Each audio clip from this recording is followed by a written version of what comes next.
மேஷராசி நண்பர்களே, நினச்ச காரியத்தை சாதிக்கிறதுக்குண்டான அற்புதமான தினம். ஒவ்வொரு விஷயத்துலேயும் ஒவ்வொரு போராட்டங்கள் இருக்கும். அது ஜெயிச்சு வந்துடுவேன், கவலைப்பட வேண்டாம்.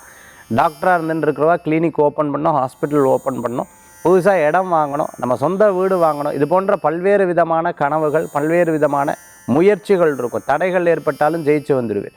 சில நபர்கள் பார்த்துட்டிங்க அப்படின்னு சொன்னால் மிகப்பெரிய ஒரு தைரியத்தை கொண்டவர்களாக இருப்பார். மேஷராசிக்கே தைரியம் ஜாஸ்தி. அது இன்றைய தினத்தில் தைரியத்தை கொண்டு ஒவ்வொரு காரியத்தில் ஈடுபடக்கூடியதாக இருக்கும். 10 ஆள் வேலையை ஒரு ஆளே பார்த்துருவேன். உங்கள்கிட்ட அந்த திறமைகள் நிறையா இருந்துருக்கு. சிறு பிரயாணம், தூர பிரயாணம், வெளியூர் பிரயாணம் வெற்றி பிரயாணமாக மாறும். டிரான்ஸ்போர்ட்டில் இருக்கிறவங்களுக்கு அனுகூலத்தை தேடி வரக்கூடிய வருமானங்கள் கூடி வரும். ஒன்றும் கவலைப்பட வேண்டாம். பதவி, பேர், புகழ், அந்தஸ்து எதிர்பார்த்தவா, இடமாற்றம் எதிர்பார்த்தவாளுக்கு கண்டிப்பாக கிடைக்கும். எப்போவுமே எது காசு பணத்துக்காக தன்மானத்தை விடக்கூடாது சார் அப்படிங்கிற ஒரு ஒரு ஒரு அந்த அந்த அந்த தன்மைகளை நீங்கள் எப்போவுமே வச்சுட்டு இருப்பேன். நிறைய விஷயங்களில் வீட்டுக்கு தேவையான பொருட்களை வாங்கி மகிழ்ச்சி அடையக்கூடிய அற்புதமான தினம். மேஷராசி என்பர்கள் இன்றைய தினத்தில் வழிபடக்கூடிய தெய்வம் பார்த்துட்டேல் அப்படின்னு சொன்னால் குலதெய்வம்